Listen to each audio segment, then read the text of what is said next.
کل آیت نمبر 26 ختم ہو کر آیت نمبر 27 پڑھی گئی تھی، تو اس آیت نمبر 27 کا ایک تھوڑا سا حصہ رہ بھی گیا تھا، اس کی تشریح رہ گئی تھی۔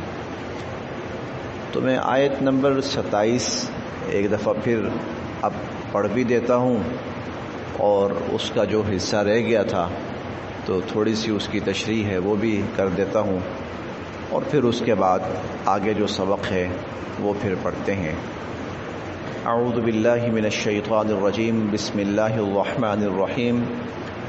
الذین ینقضون عہد اللہ من بعد میثاقہ، الذین جو لوگ ینقضون توڑ ڈالتے ہیں، عہد اللہ کے عہد کو، من بعد میثاقہ پختہ اقرار کرنے کے بعد، اللہ کے عہد کو پکا کرنے کے بعد، پختہ کرنے کے بعد توڑ ڈالتے ہیں۔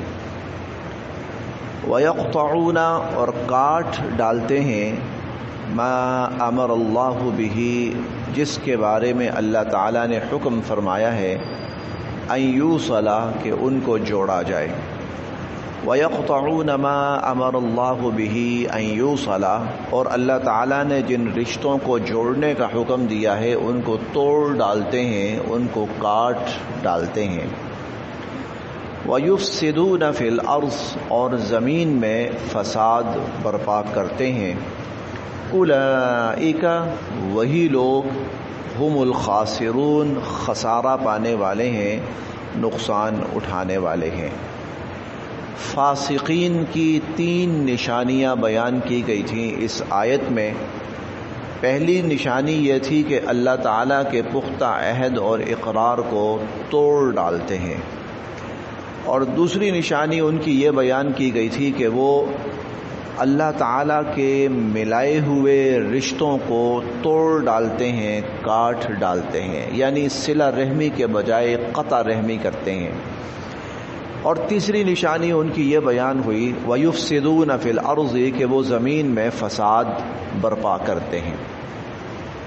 یہ جو ہے زمین میں فساد برپا کرتے ہیں، اس کی تھوڑی سی تشریح عرض کرنی ہے۔ قرآن کریم میں اللہ تعالیٰ فرماتے ہیں کہ وَلَا تُفْسِدُوا فِي الْأَرْضِ بَعْدَ إِصْلَاحِهَا زمین کی اصلاح کے بعد زمین میں فساد برپا نہ کرو۔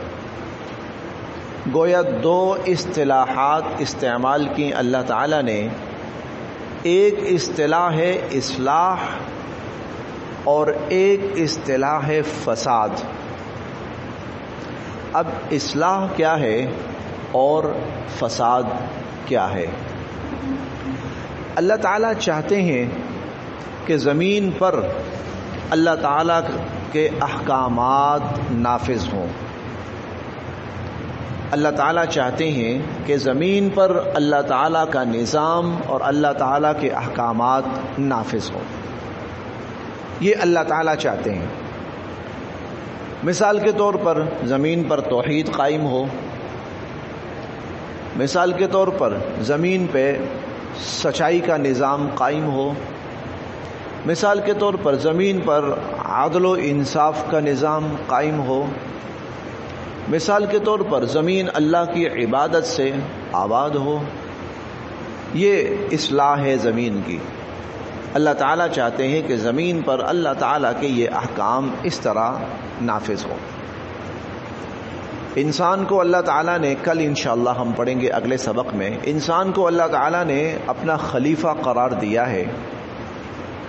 وَإِذْ قَالَ رَبُّكَ لِلْمَلَائِكَةِ إِنِّي جَاعِلٌ فِي الْأَرْضِ خَلِيفَةً کہ اللہ تعالیٰ نے فرشتوں سے فرمایا میں اب زمین میں اپنا خلیفہ بنانے لگا ہوں۔ اب خلیفہ کا مقصد کیا ہے اور خلیفہ کا کام کیا ہے؟ کہ جو اللہ تعالیٰ فرمائے وہ زمین پر اس پر جوں کتوں عمل کرے۔ یہ زمین کی اصلاح ہے۔ اس کی برعکس جو صورت ہے وہ زمین میں فساد ہے۔ برعکس صورت کیا ہے؟ کہ زمین کے اوپر توحید کا نظام قائم نہ ہو بلکہ شرکیہ نظام قائم ہو۔ جیسے نبی کریم صلی اللہ علیہ وسلم جب تشریف لائے تو جزیرۃ العرب اور دنیا کا بڑا حصہ وہ مشرکانہ نظام میں جکڑا ہوا تھا. زمین کے اوپر سچائی کا نظام قائم نہ ہو بلکہ جھوٹ کا نظام قائم ہو. زمین کے اوپر عدل و انصاف کا نظام قائم نہ ہو بلکہ زمین کے اوپر ظلم و زیادتی کا اور ناانصافی کا نظام چل رہا ہو. زمین کے اوپر انسانیت کی جان مال عزت و آبرو محفوظ نہ ہو بلکہ ان کی جان مال عزت و آبرو پامال ہوتی ہو. زمین کے اوپر اللہ کے احکامات کا نفاذ نہ ہو بلکہ اللہ کے سوا کسی اور کے احکامات کا نفاذ ہو. حلال کا اہتمام نہ ہو بلکہ حرام عام ہو. یہ ہے فساد. یہ زمین میں فساد ہے. جھوٹ فساد ہے، خیانت فساد ہے، دھوکہ دہی فساد ہے، وعدہ خلافی فساد ہے، قتل و غارت گری فساد ہے. یہ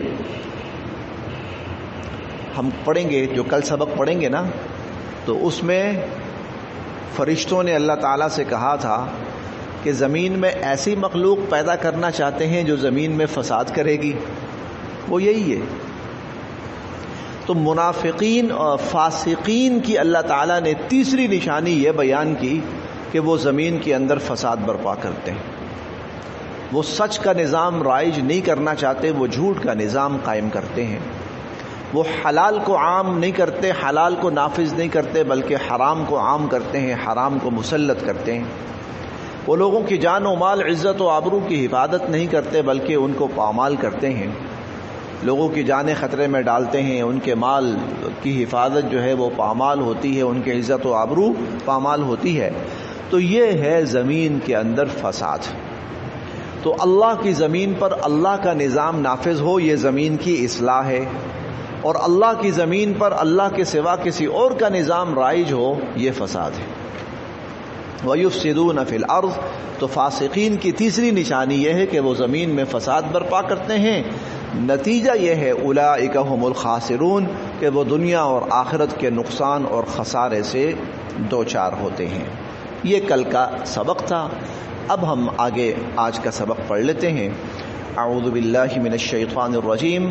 کیف تکفرون باللہ وکنتم امواتا فاحیاکم ثم يميتكم ثم يحييكم ثم إليه ترجعون.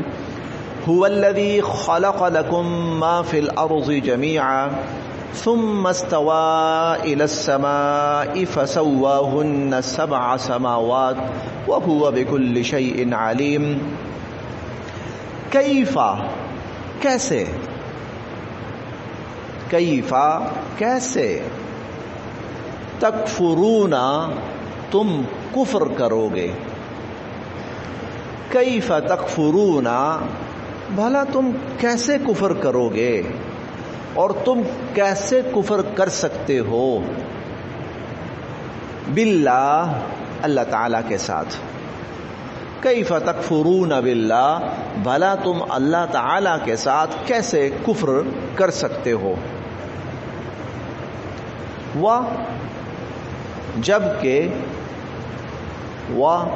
جبکہ کنتم تم تھے، کنتم تم تھے، امواتن اموات میت کی جمع ہے اور میت کہتے ہیں بے جان کو.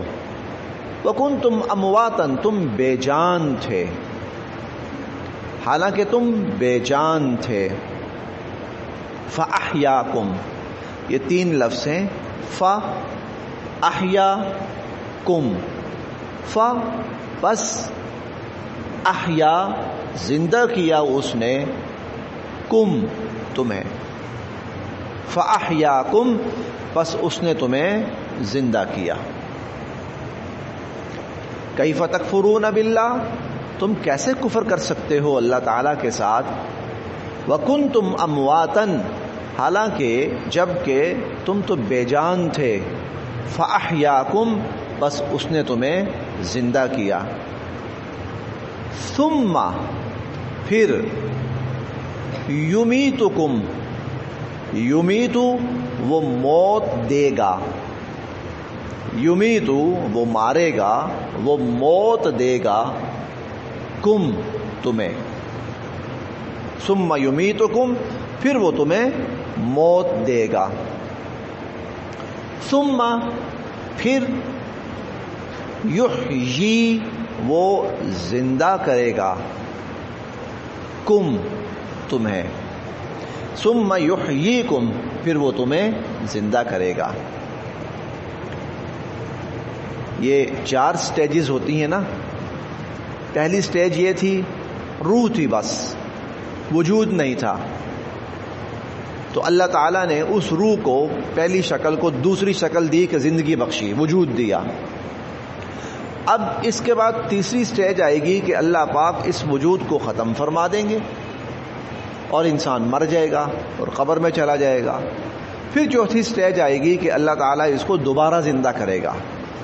یہ جتنے مراحل ہیں یہ سب کے سب 100% اللہ تعالیٰ کے اختیار میں، اس میں کسی انسان کا کسی درجے میں کوئی اختیار نہیں ہے۔ ثم پھر الیہ، یہ 2 لفظ ہیں، الہ اور ہی، الہ طرف، ہی اس، ثم الیہ پھر اسی کی طرف، ترجعون تم لوٹائے جاؤ گے، ثم الیہ ترجعون پھر اسی کی طرف تم لوٹائے جاؤ گے، یعنی زندہ ہونے کے بعد انسانوں کو اللہ تعالیٰ کے سامنے جمع فرمایا جائے گا، اللہ تعالیٰ کے سامنے حاضر کیا جائے گا، اللہ تعالیٰ کی طرف لوٹایا جائے گا۔ جو اللہ یہ سب کچھ کر رہا ہے تمہارے ساتھ، تمہاری زندگی، موت، موت سے پہلے، زندگی سے پہلے، موت کے بعد کے تمام مراحل پر اسی کا قبضہ اور قدرت اور اختیار ہے، کیا تم اس کی بات ماننے سے انکار کر سکتے ہو اور اس کے مقابلے میں کسی اور کی بات کو ترجیح دے سکتے ہو؟ تم بھلا اس کے مقابلے میں کسی اور کی بات کو ترجیح دے سکتے ہو، یا بھلا کوئی تمہارے پاس جواز ہے کہ تم اس کی بات نہ مانو اور ماننے سے انکار کرو؟ یہ جو ہے نا کیف تکفرون باللہ، تم کیسے کفر کر سکتے ہو؟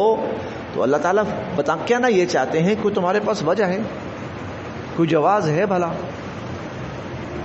ہوا وہی ہے، ہوا وہی ہے، الذی جس نے، هو الذی وہی ہے جس نے، خلق پیدا فرمایا،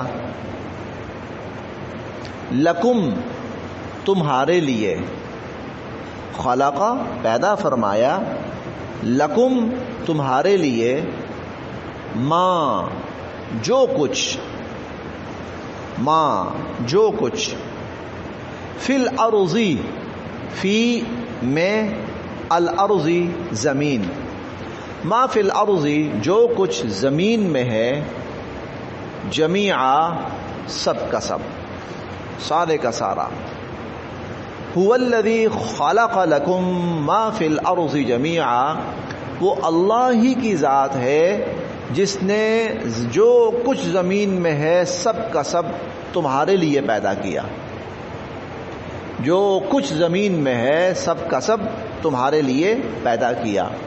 اب اس میں 2 باتیں اللہ تعالیٰ بتانا چاہتے ہیں، ایک تو یہ ہے کہ زمین میں جو کچھ ہے سب کا سب اللہ نے پیدا کیا ہے، ہر چیز کا خالق اللہ تعالیٰ ہے، اور دوسری بات جو بتانا چاہتے ہیں وہ یہ ہے کہ جو کچھ زمین میں ہے وہ سب کا سب تمہارے لیے پیدا کیا، تمہارے لیے، تمہارے فائدے کے لیے۔ تو هو الذی وہ اللہ کی ذات ہے، خلق جس نے پیدا فرمایا، لکم تمہارے لیے، ما فی الارض جو کچھ زمین میں ہے، جمیعا سب کا سب، ثم پھر، استوا اللہ تعالی متوجہ ہوئے، استوا اللہ تعالی متوجہ ہوئے، الی السماء الی طرف، السماء آسمان، ثم استوا الی السماء پھر اللہ تعالیٰ آسمان کی طرف متوجہ ہوئے.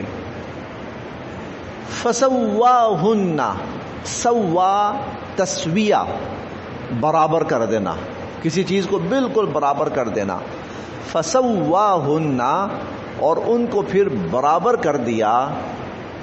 سبع، 7 سماوات، آسمانوں میں.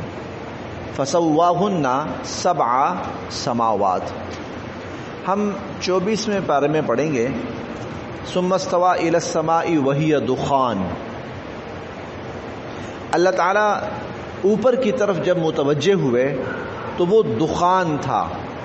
دخان کا لفظی ترجمہ ہوتا ہے دھواں، لیکن آج کل کی جو سائنس ہمیں کہتی ہے کہ وہ گیسیں تھیں، مختلف قسم کی گیسیں. اللہ پاک نے ان کو 7 آسمانوں کی شکل میں ترتیب دے دیا. ان ساری گیسوں کو جو بکھری ہوئی تھیں اور آپس میں مکس ہوئی تھیں، اللہ تعالیٰ نے ان کو 7 آسمانوں کی شکل میں ترتیب دے دیا، مرتب فرما دیا. یہ ترجمہ ہے فسواہن 7 سماوات. اللہ تعالیٰ نے ان کو 7 آسمانوں کی شکل میں تبدیل فرما دیا. پھر اللہ تعالیٰ آسمان کی طرف یعنی بلندی کی طرف متوجہ ہوئے، اور پھر وہ جو اوپر کی جو کیفیت تھی، جگہ تھی، ان کو اللہ تعالیٰ نے 7 آسمانوں کی شکل میں بنا دیا. وَهُوَ، اور وہ بِكُلِّ، ہر، شَيْءٍ، چیز، علیم، جاننے والا. وَهُوَ بِكُلِّ شَيْءٍ علیم، اور وہ ہر چیز کو جاننے والا ہے.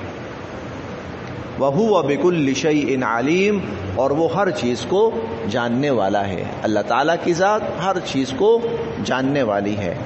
هُوَ الَّذِي خَلَقَ لَكُم مَّا فِي الْأَرْضِ جَمِيعًا، وہ اللہ تعالیٰ کی ذات ہی ہے جس نے جو کچھ زمین میں ہے سب کا سب تمہارے لیے پیدا فرمایا. ثم استوى، پھر اللہ تعالیٰ متوجہ ہوئے الی السماء، آسمان کی طرف، بلندی کی طرف. فسواہن 7 سماوات، ان کو 7 آسمانوں کی شکل میں ترتیب دے دیا. وَهُوَ بِكُلِّ شَيْءٍ علیم، اور وہ اللہ تعالیٰ ہر چیز کے بارے میں جاننے والے ہیں.